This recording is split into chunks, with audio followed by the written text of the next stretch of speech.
อยู่ทางเทิงกะแกงทำลุ่งกะแกงแกงเบิดพี่น้องหมู่บ้านนี่จุดนี้ก็เป็นน้ำเลิกเนาะ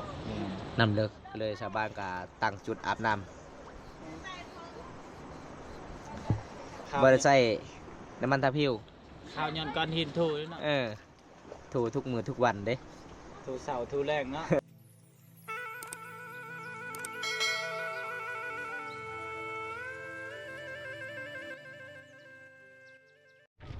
สบายดีผู้สาวสบายดีเป็นยังไงหลังจากหาอยู่หาเกมมื้อนี้ตอนนี้ฮอดเวลาอาบน้ำเลยเนาะแม่อาบน้ำยังเนาะน้ำเซละน้องบ่อ๋อสบายดีซอยสุกสบายดีสบายดีมื้อนี้มาเนาะหากินเนาะแม่บริการยามแรกนี่ผู้สาวไล่บ่อาบน้ำบ่ลายมื้อนี้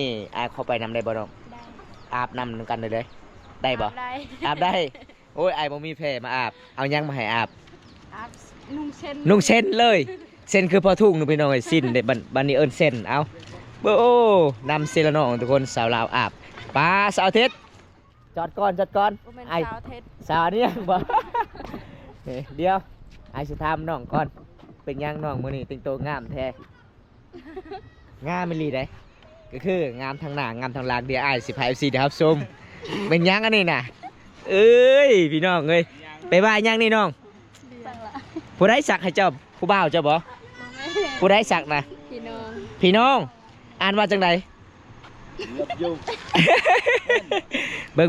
ข่อยอ่านลองเบิ่งโอ้อีหยังเนาะโอ้ยบอมตาอ่านบ่เป็นทุกคนเป็นแต่หัวใจ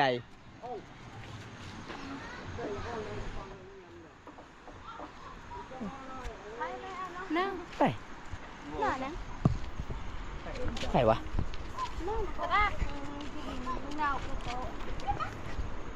วันนี้ก็อัปเดตให้ FC ครับชมบรรยากาศยามแลงทุกคนสาวลาวอาบน้ำเด้อ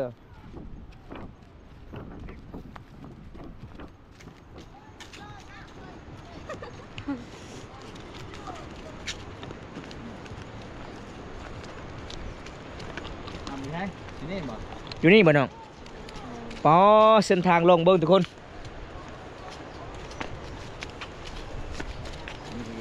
เป็นทางลงไปอาบน้ำได้ทุกคนเลยมื้อนี้ใครเนาะว่าใส่เนาะกันฮ้อนเนาะไอ้กันหนาวนี่น่าสิเย็นหลายเด้ปอเส้นทางน้องๆลงอาบน้ำเบิ่งทุกคนตกแต่ก่อนที่นี่แล้วเลยเด้แขวล้นเลยบ่ได้พัวเลยอีหลีทุกคนในบ้านลงอาบน้ำสุดยอดลายเลยเบิ่งทุกคนใช่ชาซุกนี่บ่อยู่เทิงก็คือผู้ชายเนาะอยู่เทิงเหมือนนั้นนะลุ่มบ่ลุ่มได้ ผู้ชายผู้หญิงอาบน้ำกันได้บ่ได้เนาะโอ้มาลงเนาะกูมองเหื่อนะ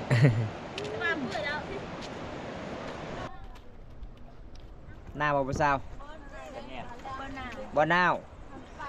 วก็เอาเนาะอาบน้ำยามแรงๆทุกคนบรรยากาศยามแรงโอ้ผู้สาวกินมะขามยาหยองปิดสาวเนียงบ่ปากบ่เบาเลยสาวเนียงนี่เนาะ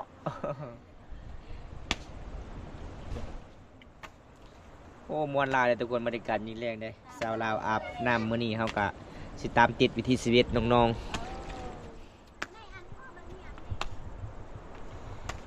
มายังกินมะขามก่อนจึงอาบมันบ่ได้ค่ำบ่ผู้สาวครับปกติเราจะอาบน้ำประมาณชั่วโมงน้ำดึกตอนดึกเนาะ7 โมง 8 โมง 9 โมงตัวไหนขาดบ่ได้คือก้อนหินเนาะก้อนหินต้องใส่ตลอดเลยเวลาอาบน้ำต้องใส่ก้อนหินตลอดเลยพี่น้อง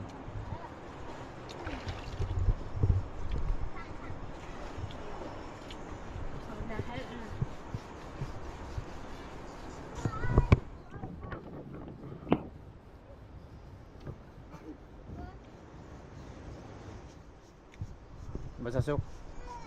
อันนั้นผู้บ่าวบ่มาอาบน้ำบ่ผู้ใดบัวเน่าบัวเน่าไปว่าจังใดมีเมียแล้วบ่แม่นผัวเจ้าบ่แม่นโอ้ก็คือผู้ชายอาบน้ำกันเลยเนาะอาบน้ำกันเลยได้อาบน้ำกันเลยแม่ แสดงว่าจุดนี้ทางสาวบ้านอาบน้ำเลย แม่น ตั้งจุดอาบน้ำเลย แม่นแล้วก็บ่เปื้อนอีกเนาะ แม่น เพราะว่ามันมีก้อนหินทุกคนตักเสื้อผ้าสบายเลย คือว่าง่ายๆเป็นทาอาบน้ำของชาวบ้านเจ้าตังทินตังทานอยู่ก็โอ้ยทักหลายเนาะอยู่ตามแม่น้ำแล้วน้องเลย ยอดหลาย แม่นธรรมชาติหลายอยู่ดีทุกคน โอ้รูไปเนจู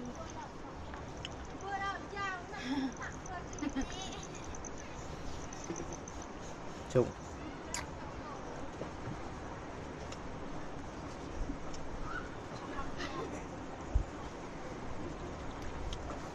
ปั๊บมักซิบแล้ว นั่นเอากรวนในเอ้ย ทุกแล้ว จัดการนี่ยังเอ้ยพวกกรวนใน สองคนนี่แหละ เอ้ยไอ้บ้านอะไรยังเอ้ยจิบัว มีหุ่นเนี่ยนัก มาสาวอาบน้ำยำแรงนี่ทุกคนวันนี้ก็เฮาก็สิตามติดวิถีชีวิตน้องก็สิพาเฮาอาบน้ำหลายเนาะมื้อนี้เนาะอยู่ทางล่างเฮาก็คือหลายๆคนเลยทุกคนบ่ว่าจะเป็นผู้ชายผู้สาวบ่าวบ่แค่อาบน้ำนำกันเต็มเลยยามแรกๆนี่คันจิมีโรนบินนี่โอ้ยม่วนสุดยอดหลายเลยธรรมศาสตร์อยู่ทางเทิงก็แกงทำลุงก็แกงเบิดพี่น้องหมู่บ้านนี่จุดนี้ก็เป็นน้ำลึกเนาะ น้ำเลิกเลยชาวบ้านก็ตั้งจุดอาบน้ำเจ้าใส่ย่างคือข่าวแท้ชาวสุกใส่แต่ก้อนหินบ่ โอ้ข้าว บ่ได้ใส่น้ำมันทาพิว ข้าวย้อนก้อนหินถูเลยเนาะ ถูทุกมือทุกวันเด้ ถูเสาถูแรงเนาะ ข้าวหน้าด มาสาวอันนี้ยังบ่ปากบ่เบาเลยผู้เดียวทางนู้น ชุ่มอยู่คนเดีย บ่ ว แม่นคิดว่าผู้บ่าวบ่เจ้าบ่น้องบ่ได้คิดว่าผู้บ่าวอ๋อบ่มีผู้บ่าว ตะเบินน้อยตะเบินหลาย ใส่บ่าวใส่สิอาบน้ำกันบ่ อาบ อ๋อข่อยบ่อาบแล้วมื้อนี้หนาวแห้ง เจ้าว่าอาบตลอดเลยเหรอ หนาวแห้งวันนี้ก็เลยบ่ได้อาบน้ำเลยทุกคนเลยขาดน้ำ3-4 มื้อแล้ว ลมข้างล่าง อิหยังสินเจ้าคือขาดแล้วทางหลังนี่ สินแบบ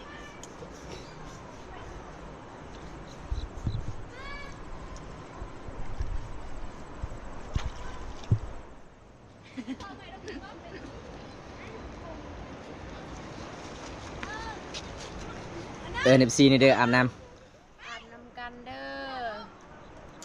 อ ำ FC ทุกคน อีกสี่ทุกคน ถ้าอาบน้ำสิน้องคือน้องอาบนี่งามบ่ งา โอ้ปลากระลาย ได้ มื้อนี้อายเห็นปลา2 ตัวปลาใหญ่เลยอยู่ในน้ำนี่ปลาสกางเด้ จับได้บ่สาวสุกฮะ จับได้ จับบ่ได้ใส่มองโลดใส่เบ็ดโลดมาจับ อิหยังกระสุกเฮ็ดได้ได้หนัง ว้าเราตัดเช็ด น้ำลายอายเหี้ย เราตัดเช็ดย่าเราพกไปเรือพกไปคืออ่านกัดจูฉันเลยผู้ช่วยเราด้วยตังเลย เดินเช้าเนี่ยยังซุ่มเลยเนาะซุ่มมาเป็นหน้ามาเลย บ่ลึกบ่จุดนี้บ่สาวอันนี้ยังสาวสุกลึกบ่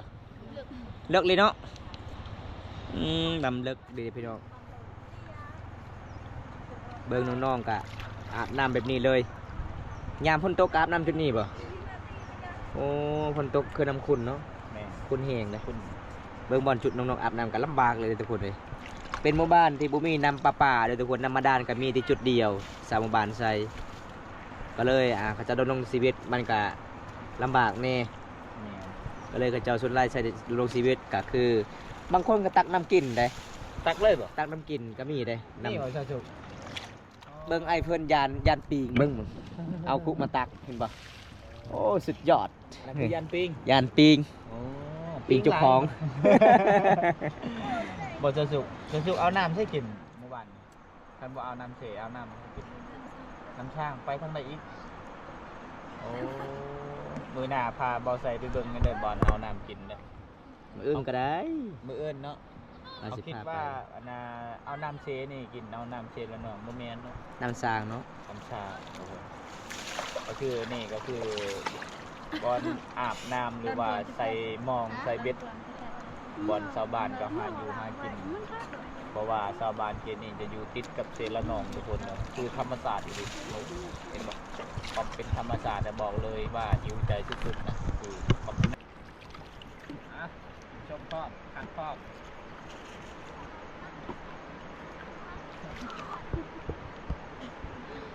ลงจริงเราทั้งหลังก็ขาดเลยนะ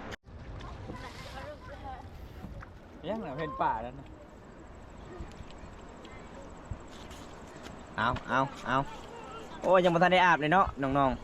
ๆอาบด้นแท้ซะสุก แมน อาบเป็นชั่วโมงเลยบ่ได้หนาวบ่ผู้สาว น้าวพัน เวลาอาบก็คือกินสมไปพร้อมเลยทุกคน ไปแม่อาบน้ำกัน มื้อนั้นเราเห็นไอ้เกี่ยวเวลาอาบอยู่ แม่นบ่ แม่น อาบกับไผ อาบกับชาวสุก โอ้แสดงว่าเบาแก้วนี่กำไรตลอดเลยเนาะ แม่นผมได้ตลอดเลยเพิ่น อาบน้ำกับผู้สาวตลอดเลย แม่นบ่ชาวสุกเจ้าทูลังให้เราบ่โอ้เป็นยังอีกเมื่อยคันเลยกินเนาะมา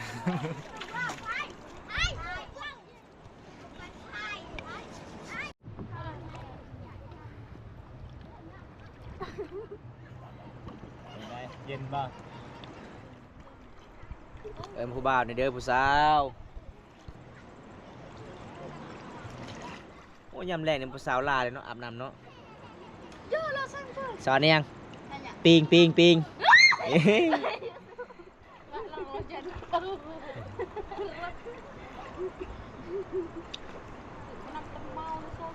จับขาน้องเบ้อ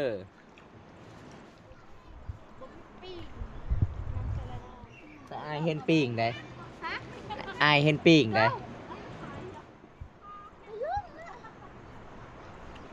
กินจะยองไก่ไม่ได้น้อยกันจะไก่เกี้ยแต่มันมืดมาเลย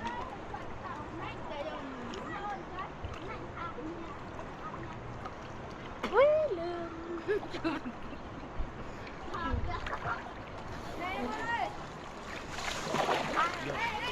ทุก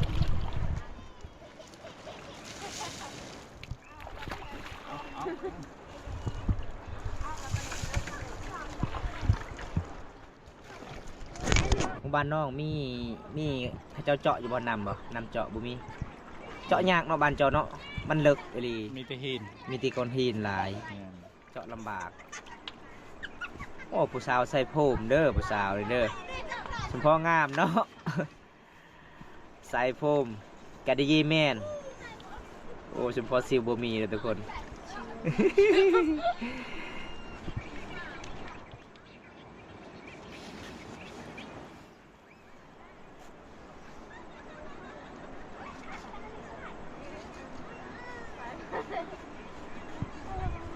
สาวสุกเดี๋ยวนี้เจ้าก็ยังอาบแพบบ่จะอาบน้ำบ่บ่แล้วมือนั้นมี FC เห็นสาวสุกอาบก็คือเอาสบู่แพบมาอาบโอ้ สบู่ซักพอง อ่ะ อ๋อ ก็เลยผู้ใหญ่ใจดีก็สงสารว่าโอ้ยมันจะเป็นเป็นอหยังเอิ้น เป็นยัง โอ้เป็นเม็ดน้อยๆหั่นน่ะคันเด้ อ๋อนึกว่าเป็น เป็น ทหาร ตุ่มก็เลยอาใหญ่เพิ่นกับพากให้น้องซื้อสบู่จากน้องซื้อหรือบ่สบู่ เสื้อจะบ่เสื้ออยู่เนาะคิดได้ว่าเอาพงศักดิ์มาอันน่ะอาบน้ำนี่ คอยก็เลยบอกว่ามื้อหน้าจะเอาสไลด์อีกมาสัก สะหัวสุดท้ายน้องกับบ่ใส่คือกันทุกคนน้องก็บ่กล้าใส่คือกันได้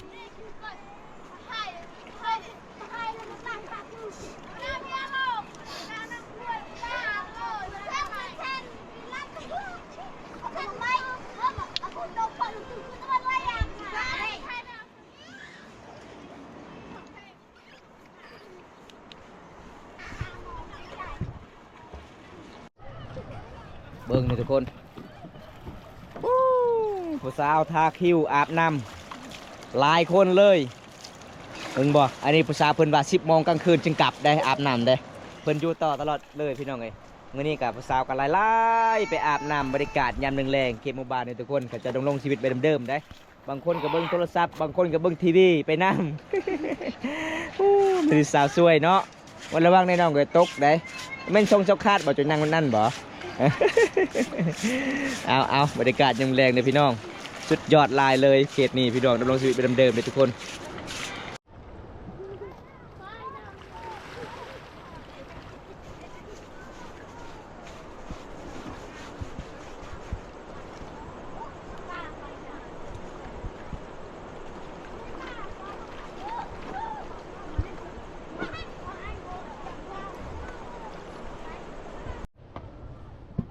ยังโมเล่บ่ผู้สาวอ๋อท่าน้องๆอาบน้ำเป็นชั่วโมงเลยทุกคนเลย แม่นคุ้มอีหลี เออ อาบ อาบแบบนี้สองมือจังอาบก็ได้น้องเลย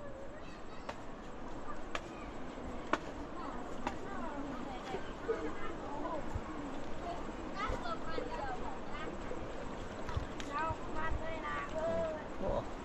ไปลุ้นไปลุ้น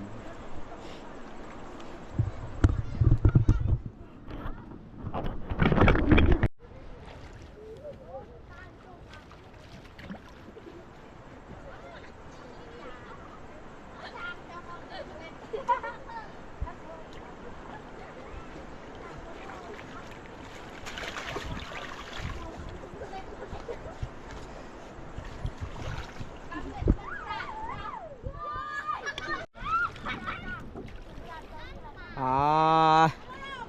ผู้สาวอาบน้ำบรรยากาศยามแรงๆผู้สาวสนบทลาวเด้อทุกคนมีแต่คนงามๆเลยเมื่อไรบ่ผู้สาวหนาวบ่หาแงดหาแงดคือหนาวหนาวย้อนน้องสักลาอยู่ลัง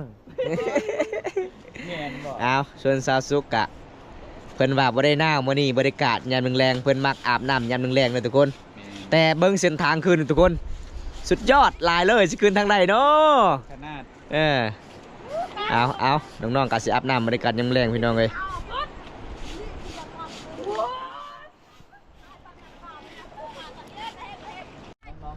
ได้ผู้สาวสิกลับเลยบ่กลับเลยเนาะสาวเรียงเมื่อปะแล้วตอนนี้เอาทุกคนเลยวันนี้ก็สิตามติดวิธีชีวิตเขตชนบทบรรยากาศยามแรงสาวลาวอาบน้ำบรรยากาศยามแรงเบิ่งเส้นทางกลับบ้านทุกคนสุดยอดหลายเลย มันจะเป็นคอยเป็นสันเลยพี่น้อง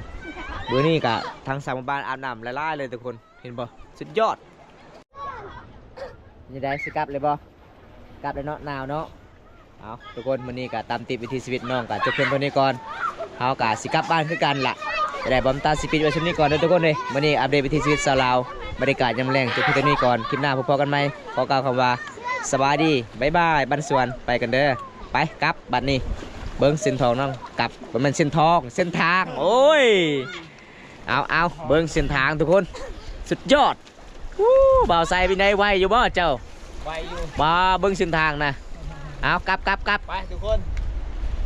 นี่ว่าชะแงะนี่ว่าไงดูว่าจุ๊